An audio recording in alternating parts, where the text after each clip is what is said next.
Hi hello friends once again welcome back to RTH retail trader hub YouTube ఛానల్కి మరొకసారి మీ అందరికీ welcome అండి. నేను మీ ఫ్రెండ్ రాజు మరొక మార్కెట్ అప్డేట్ వీడియో అయితే ముందు రావడం జరిగింది. సో ఈరోజు మార్కెట్స్ నెగిటివ్గా క్లోజ్ అవ్వడం అనేది మనం చూసామన్నమాట అండి.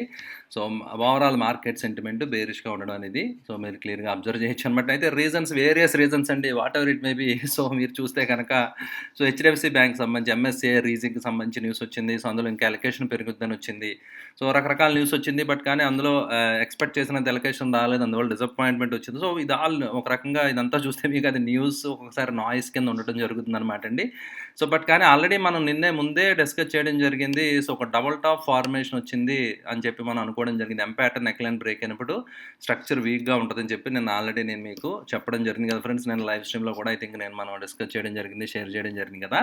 సో అయితే ఓవరాల్గా ప్రైస్ అయితే క్లియర్ కట్గా సో ఈరోజు ఓపెనింగ్ కొంచెం నార్మల్గా నేరాగా ఓపెన్ అయినప్పటికీ కూడా so flat kind of opening అయినా కూడా గ్రాడ్యువల్గా so overall structure lower high lower high lower high lower లో అనేది సో మీరు క్లియర్గా అబ్జర్వ్ చేయొచ్చు అనమాట అండి.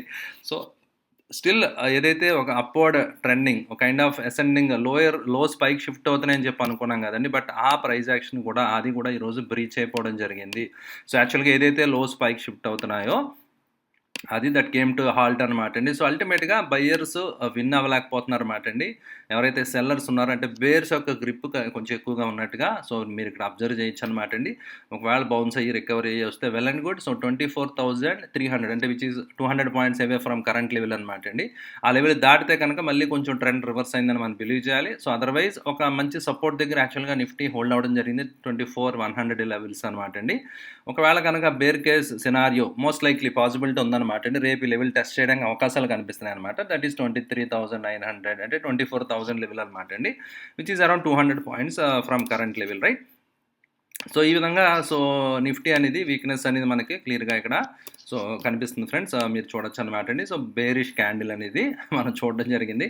అయితే ప్రైస్ యాక్షన్ స్టిల్ ఇంకా లైక్ NR5 ఏమని అనుకుంటే NR7 రేంజ్కి వెళ్ళేలాగా ఉంది. సో ఒక వెరీ బిగ్ మూవ్ అనేది రావాల్సింది పెండింగ్ 1 2 3 4 5 6 అనమాట అండి. రేపు క్యాండిల్ తర్వాత NR7 అనేది కంప్లీట్ అయిపోద్ది అనమాట అండి. NR7 బ్రేక్అవుట్ అంటే it's very good trending move అనేది ఒక 800,000 పాయింట్స్ బ్యాంక్ నిఫ్టీలో వచ్చే ఛాన్సెస్ కనిపిస్తున్నాయి అనమాట. ఇన్ఫ్యాక్ట్ ఈ రోజు కూడా సో రావడం జరిగింది కదా. సో నిఫ్టీలో కూడా సో క్రేజీ ఒక 400-500 పాయింట్స్ ఏదైనా మూవ్ వస్తుందేమో చూద్దాం.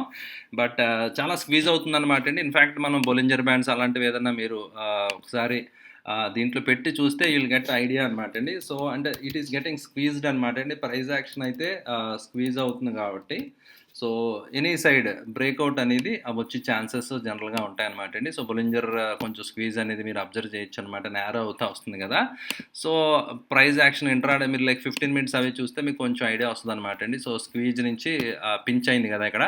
సో ఇక్కడ ఎక్స్పాన్షన్ క్లౌడ్ వాక్ అనేది స్టార్ట్ అయిందనమాట. సో అలా నేరో అవుతున్నప్పుడు ఎదర్ సైడ్ ఒక డైరెక్షన్ అనేది తీసుకుని ఛాన్స్ అయితే ఖచ్చితంగా ఉంటుందన్నమాట అండి. సో ఈ విధంగా సో నిఫ్టీలో ట్రెండ్ అయితే ఓవరాల్ బేరిష్నెస్ అనేది సెంటిమెంట్ సో మార్కెట్ సెంటిమెంట్ నెగిటివ్గా ఉండడం అనేది మనం క్లియర్గా అబ్జర్వ్ చేయొచ్చు అనమాట అండి.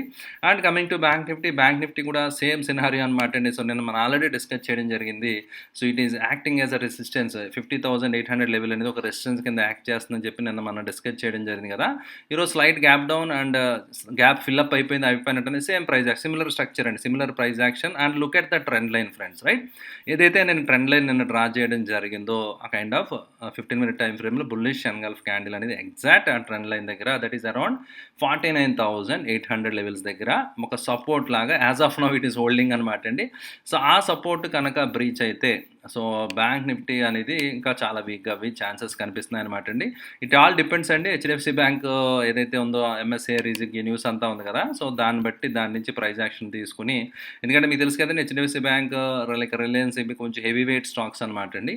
సో దాని నుంచి ప్రైస్ యాక్షన్ డెవలప్ అవుతుంది. యాక్చువల్గా no doubt it's a very good support area అనమాట అండి. కొంచెం ప్రీవియస్గా కూడా మంచి కన్సల్టేషన్ అయిన లెవెల్ అనమాట రీసెంట్ టైంలో. సో ప్రీవియస్ 1 మంత్ డేటా మనం చూస్తే కనుక సో 49,700 అండ్ 49,000 రైట్. సో 49,000 అనమాట. ఇప్పుడు కనుక ఈ లెవెల్ బ్రీచ్ అయితే ఇంకొక 800 పాయింట్స్ కిందకి టెస్ట్ చేసి ఛాన్సెస్ ఉన్నాయన్నమాట అండి. ఆర్ మేబీ ఒక బౌన్స్ కూడా మనం ఎక్స్పెక్ట్ చేయొచ్చు. కొంచెం కన్సల్టేషన్ అవి తర్వాత ఎలా ప్రైస్ యాక్షన్ డెవలప్ అవుద్దో we have to wait and watch అనమాట అండి. సో కమింగ్ టు ఇన్స్టిట్యూషన్స్ ఏం చేసే చూద్దాం అనమాట అండి. ఎఫ్ఐఎస్ మామూలుగా అమ్మడం జరిగింది, డిఐఎస్ మామూలుగా కొనడం జరిగింది. So nothing specific about that అనమాట అండి. సో అండ్ ఓవరాల్గా సో మార్కెట్స్ అయితే మీరు చూడొచ్చు అనమాట అండి. So Nifty 50 negative, Nifty 500 standard negative. So ఓవరాల్గా నిఫ్టీ బ్యాంక్ అన్నీ కూడా మొత్తం నెగిటివ్గా ఉండడం జరిగిందనమాట. అయితే స్టిల్ యూ కెన్ ఫైండ్ అనమాట అండి, టాప్ గెయినర్స్ ఉన్నాయి, టాప్ లోజర్స్, రైట్. ఇంత నెగిటివ్ మార్కెట్లో కూడా బట్ టాప్ లోజర్స్ ఎక్కువగా ఉన్నాయనేది మీరు క్లియర్గా అబ్జర్వ్ చేయొచ్చు అనమాట అండి. సో గెయినర్స్ 14 ఉంటే లోజర్స్ 36 ఉన్నాయన్నమాట. మీకు ఇక్కడ క్లియర్గా మీరు అబ్జర్వ్ చేయొచ్చు అనమాట. సో ఈ విధంగా ఓవరాల్ వీక్నెస్ అనేది ఉంది మార్కెట్లో, మీరు చూడొచ్చు అనమాట అండి. సో రకరకాల న్యూస్ ఇవన్నీ కూడా లైక్ ఈడెన్బర్గ్కి సంబంధించిన ఇవన్నీ కూడా అవుతున్నాయి. బట్ కానీ మార్కెట్ దాన్ని పెద్ద సీరియస్గా తీసుకున్నట్టుగా లేదు. బట్ కానీ సో ఓవరాల్గా సో మార్కెట్లో అయితే హెచ్డిఎఫ్సి బ్యాంక్ సంబంధించిన న్యూస్, దాని అనౌన్స్మెంట్ తర్వాత ఎంఎస్సిఐ 2 ట్రాంచెస్లో వాళ్ళు బై చేస్తారు, అడ్జస్ట్మెంట్ చేస్తారు, సమ్ న్యూస్ వచ్చేసరికి కొంచెం దాన్ని బట్టి రియాక్షన్ అనేది రావడం అయితే జరిగింది friends, right. And coming to sector analysis అండి, IT is the only sector అండి కొంచెం స్లైట్గా ఫ్లాట్గా క్లోజ్ అవ్వడం జరిగింది అనమాట అండి. అయితే ఫైనాన్షియల్స్, మెటల్స్ ఇవన్నీ కూడా సో దే గేవ్ అప్ అనమాట అండి. సో గెయిన్స్ అనేవి కొంచెం మీరు చూస్తే కనుక ప్రాఫిట్ బుకింగ్ వచ్చింది. So 1.2% small cap, mid cap లెవెల్స్లో కూడా సో 1% పైన ప్రైస్ కట్స్ ఇండిసెస్లో ఇక్కడ రావడం అనేది మీరు అబ్జర్వ్ చేయొచ్చు ఫ్రెండ్స్, రైట్. సో అదేవిధంగా so global indices, global market scenario చూద్దాం అనమాట అండి. Nasdaq is holding good and ఓవరాల్గా కొంచెం mixed screen, but nothing major అనమాట అండి. సో యూఎస్ విక్స్ ఒక 5% తగ్గింది అండ్ అక్కడ డేటా అది కూడా రావడం జరిగిందనమాట అండి. సో మీరు చూస్తే కనుక యాక్చువల్ మీరు చూడొచ్చు అనమాట అండి. సో డేటా అనేది కొంచెం slow down, it is indicating slow down అనమాట అండి. సో డేటా రావడం జరిగిందనమాట అండి. సో ఆ డేటా ప్రకారం ఏంటంటే ప్రీవియస్ పాయింట్ ఉన్నది ఇప్పుడు పాయింట్. సో ఇలాగ ఏంటంటే కొంచెం స్లో డౌన్ పరిస్థితి కొంచెం సర్దుమణుగుతుంది. అక్కడ ఎకానమీ ఏదైతే ఓవర్ హీట్ అయ్యిందో లైక్ ఇన్ఫ్లేషన్ ఎస్పెషల్లీ, సో అది కొంచెం రైట్ సెట్ అవి ఛాన్సెస్ కనిపిస్తున్నాయి అనమాట అండి. నిక్కాయ్ అయితే మాత్రం ఇట్ ఈస్ ఎవ్రీవేర్ అన్నట్టుగా సో క్రేజీ మూవ్స్ అనమాట అండి. 3% మూవ్ అవ్వడం జరిగింది. సో చాలా అగ్రెసివ్ మూవ్స్ అనేవి రీసెంట్ టైంలో ఆ ఇండెక్స్లో మనం చూసాం కదా. And coming to India VIX అయితే స్టిల్ ఓకే అనమాట అండి. So nothing specific about that. So ఇది ఫ్రెండ్స్ ఓవరాల్గా మార్కెట్ అప్డేట్ అనమాట అండి. So individual stocks better for time being wait చేద్దాం అనమాట అండి. ఓవరాల్ మార్కెట్ స్ట్రక్చర్ కొంచెం బేరిష్గా ఉంది కాబట్టి, ఓవరాల్ మార్కెట్ సెంటిమెంట్ కూడా బేరిష్గా ఉంది కాబట్టి, right. So anyhow quality stocks మీరు బ్లూ చిప్ స్టాక్స్ కావాలంటే కొంచెం సపోర్ట్స్ అవి ట్రెండ్ లైన్స్ అవి చూసుకుని కొంచెం లాంగ్ టర్మ్కి విత్ ప్రాపర్ స్టాప్ లాస్ అనమాట అండి. ఒకవేళ మార్కెట్ ఏదైనా ప్యానిక్ లైక్ నెగిటివ్ బాగా బేరిష్ కేస్ సినారీ వస్తే మాత్రం ఎంత బ్లూ చిప్ అయినా కూడా స్టాక్ పడాల్సిందే, అది దృష్టిలో పెట్టుకోండి. సో దాన్ని బట్టి అకార్డింగ్లీ యూ కెన్ ప్లాన్ అనమాట అండి. సో అయితే ఆర్ఎస్ఐ గురించి అండ్ ఆర్ఎస్ఐ డైవర్జెన్స్ గురించి నిఫ్టీలో ఆల్రెడీ మనం ఎవరైతే మన ఛానల్ రెగ్యులర్గా ఫాలో అవుతున్నారో లాస్ట్ వీక్ ఇట్ సెల్ఫ్ ఎప్పుడైతే క్యాండిల్ ఫామ్ అయిందో అంటే August 1 అండి, అంటే 2 weeks బ్యాక్ ఇట్ సెల్ఫ్ నేను కాషన్ చేయడం జరిగింది.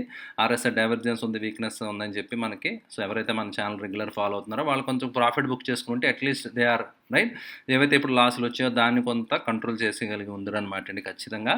అండ్ ఆర్ఎస్ఐ ఇప్పుడు యాక్చువల్గా మంత్లీ అండ్ వీక్లీ టైం ఫ్రేమ్స్లో కూడా మనం డిస్కస్ చేసాం. It is actually staying above 60 అంటే స్ట్రెంత్ ఉన్నట్టు అనమాట అండి. It is showing still strength అనమాట అండి. సో వీక్నెస్ వచ్చేలేదు మీడియం టు లాంగ్ టర్మ్లో, షార్ట్ టర్మ్ ట్రెండ్ అనమాట అండి ఇది.